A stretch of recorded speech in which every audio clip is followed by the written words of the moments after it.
Canice, can you hear us? I can, yes. Can you hear me? Yes, we can. Canice is joining us from the Department of Pediatrics and Plastic Surgery from Ohio State University, and she is with the Research Institute at Nationwide Children's Hospital, and she's also on the Medical Advisory Board for CDG Care and a parent of a child with CDG. So thank you, Canice, for joining us. Thank you so much, Andrea, for having me.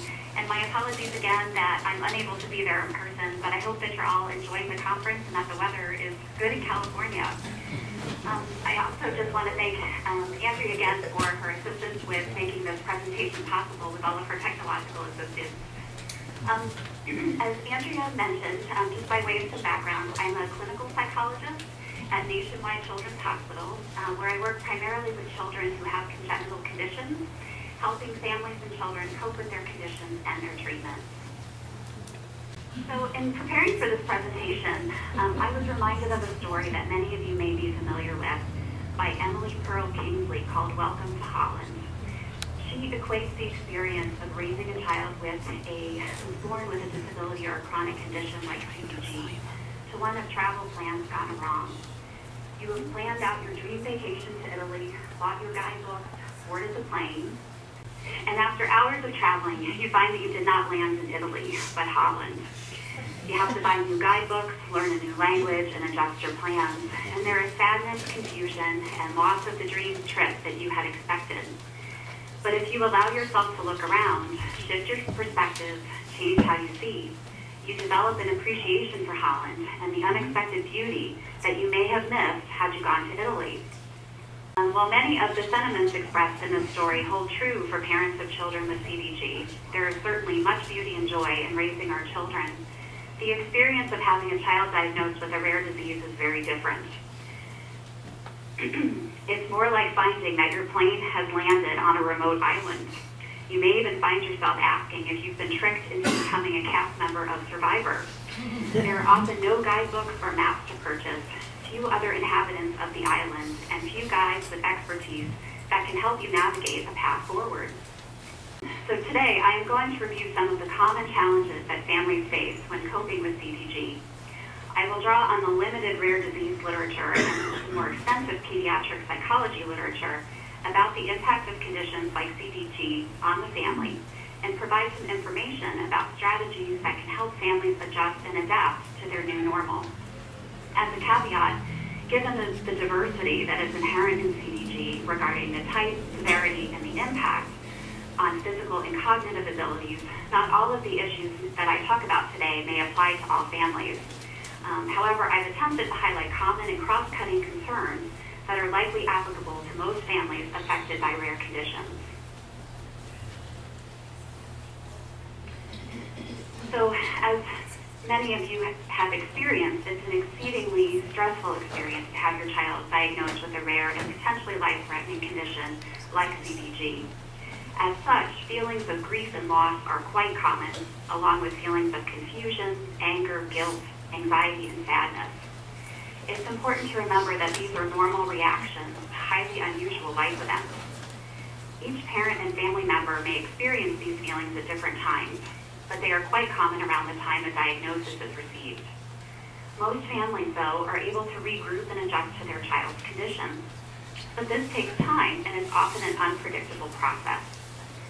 With CDG, particularly in the early years, it can feel like there is one medical crisis after another. There will likely be times when families feel like they can manage their child's needs, while at other times they may feel very overwhelmed. An added stress during this time is that families have to learn and navigate the healthcare system, which is an often new and very different culture, trying to figure out which specialists manage which problems, the complexities of genetic testing, the insurance coverage system, etc. In the field of pediatric psychology, we use several different frameworks to understand how families adjust to chronic conditions. For example, developmental, family systems, and social ecological frameworks have been used to do this. And all of these theories recognize that children do not exist in isolation. They are embedded in complex systems. They are part of a family, a school, a peer group, and the larger community. And as such, the impact of a rare disease like CDG can be felt within and across systems. Adding to the complexity is the fact that children and their families are moving through time, growing and developing. As such, their relationships with their condition and the impact of the condition on the family will change over time. For example, during infancy, the impact may be heavily felt among parents and caregivers who are trying to find a diagnosis and appropriate care for their child, all while coping with the demands of an infant who may have feeding and reflux problems or other more serious problems like seizures. When the child is older, CDG may have more of an impact on their school functioning and peer relationships. Similarly, thinking about siblings, they may be more affected as they get older and can appreciate their brother or sister's differences.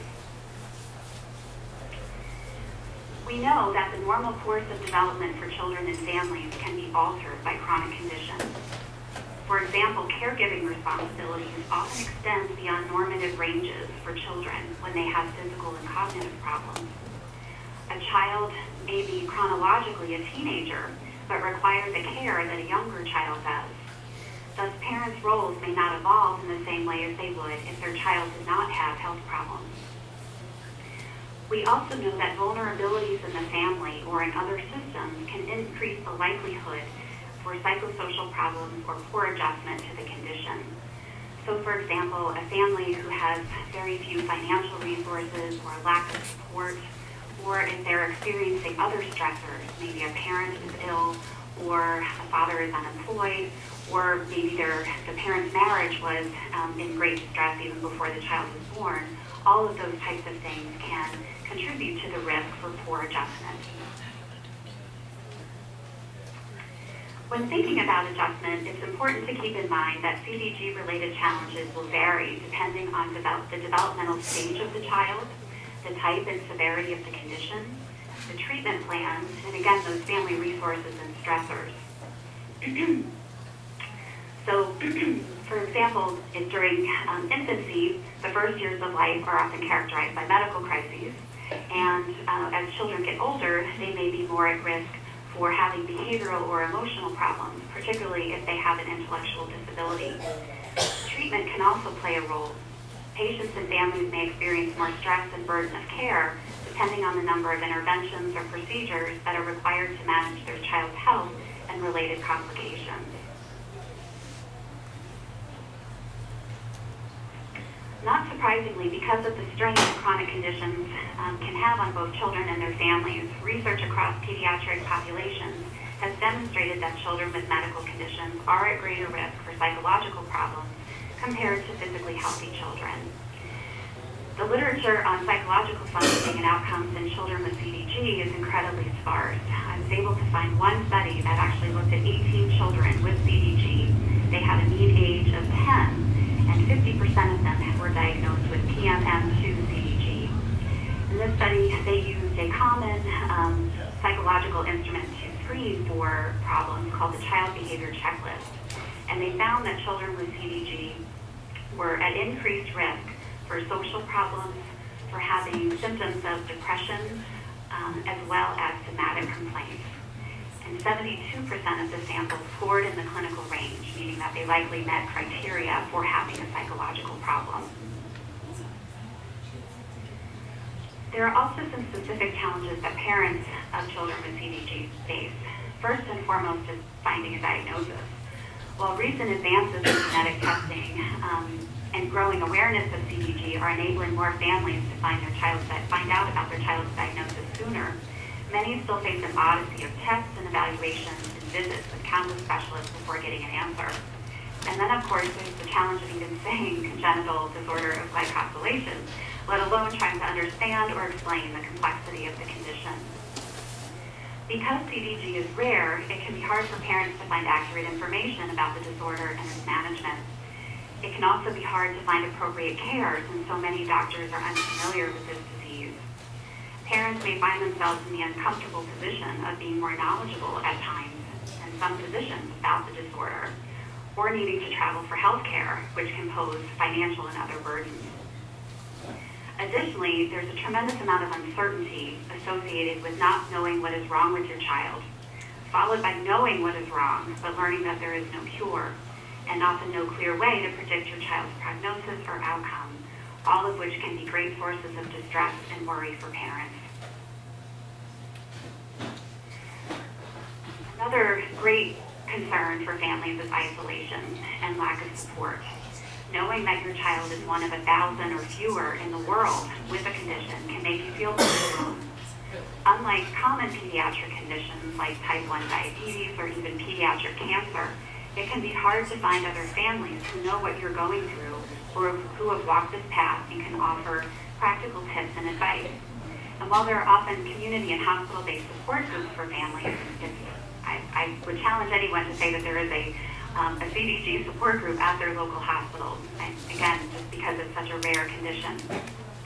We also know that family and friends, while well-meaning, they may not know how to help or even at times say things that are unhelpful, which can also contribute to feelings of isolation. I would be remiss if I didn't mention the financial strain that can occur when a child is diagnosed with a rare condition. Traveling for medical care, repeated hospitalizations, prescriptions, in-home nursing, developmental therapies, assistive devices, all of these can be incredibly expensive even with insurance coverage. Parents may also find that their ability to work is disrupted due to not being able to find appropriate child care, or just that it's, there can be other issues as well related to employment that can make it very difficult. Children who have mobility problems, again, they may need assistive devices, which may mean that there need to be renovations or changes to both the home as well as to modes of transportation. Finally, we know that rare conditions can potentially make it more difficult for families to access services. Insurance companies and community and governmental agencies may not be familiar with the disease or its ramifications, which may mean that families have additional hoops to jump through when they're trying to document their child's need for services. To date, there are no studies of the impact of CDG and related challenges on families. However, there are likely similarities to other conditions that have been more extensively studied, which can inform how these challenges can impact families. In the pediatric psychology literature, there's evidence that parents caregiving for a child often experience strain on a variety of their relationships. For example, the marital relationship can be certainly strained given all of the stresses and demands on their time. It can be hard to find time for each other. Siblings can also feel lost in the shuffle, or that their needs are not as important as their brother or sister who is often ill. As I mentioned before, friends and family may not know how to help, or parents may find that they just have less in common with their friends who maybe don't have a child who has an illness or chronic condition. So isolation, uncertainty, financial strain, and chronic worry can certainly lead to problems in parents such as anxiety and depression, or reduced quality of life. Of greater concern, there is evidence that chronic stressors, including caregiving for a child, can lead to physical health problems for parents, as stress is known to reduce immune system functioning. I did want to take a minute to talk about siblings, because they are often affected. There's been more attention paid in the pediatric literature to siblings of children with chronic conditions. And those studies have found that that siblings are at risk for psychosocial problems, including internalizing problems, which would be more things like anxiety or depression, or externalizing problems, or acting out, or having more disruptive types of behavior problems. And there are several thoughts about why children and siblings may be at greater risk for these types of problems. For example, we know that sometimes siblings are exposed to aspects of their brother or sister's medical condition or procedures, which could be potentially traumatizing. For example, watching a sibling have a seizure, or maybe the affected sibling is hospitalized in the PICU for an extended period of time and very unstable. Siblings may experience differential treatment from parents, or be expected to take on roles and responsibilities at a younger age, which may affect their adjustment. They may have unanswered questions or even misperceptions about their sibling's condition, which may lead to a lot of distress and worry. And sometimes siblings can feel different from their peers, or even be teased or bullied because of their brother or sister's conditions. And finally, we know that sometimes siblings will try to ease the burden on their parents by minimizing their own feelings, even if they have legitimate reasons to be upset and actually need their parents' support. So while there are certainly risks and challenges in families of children with special health care needs, studies have also documented that there is considerable variation in functioning. And sometimes surprisingly for researchers, there's evidence that children and families often do remarkably well, and they're very, very resilient. And we know that families often demonstrate competence and resilience in the face of adversity. They're able to rise to the occasion and cope effectively and solve the problems that come their way. So when we're talking about resilience, we're really talking about the ability to thrive and become stronger in the face of adversity. Children and parents who have struggled with chronic conditions in the family often report that they've learned something about themselves and that they find they have grown in some respect as a result of their struggles. They may report better relationships or stronger family relationships. They may have a greater sense of strength, increased self-worth, a more developed spirituality, and a heightened appreciation for life and what's really important. Some even find that despite their own challenges, they are able to give back and help others through sharing their own stories. So what are some ways that families can stay healthy despite the strain of caring for a child with a rare condition? I'll discuss a few ways that can be helpful, including seeking out information and support, engaging in self-care, maintaining healthy family interactions and activities, and keeping a healthy perspective. Information about CDG is key, particularly in this era when research is expanding and new developments are rapidly occurring. Information can help alleviate uncertainty, which can be important for parents as well as unaffected siblings, who may otherwise have misperceptions about their sibling's condition and prognosis. Because of dedicated families like yourselves and researchers, clinicians, and advocates, there is growing awareness and access to both information and support for families across the globe. And thanks to social media and the internet, these resources are easily accessed and can be a tremendous source of not only disease-related information, but families can connect, share their stories, and share practical tips and strategies for managing various problems. The support offered by these groups cannot be underestimated when your child has a rare disease.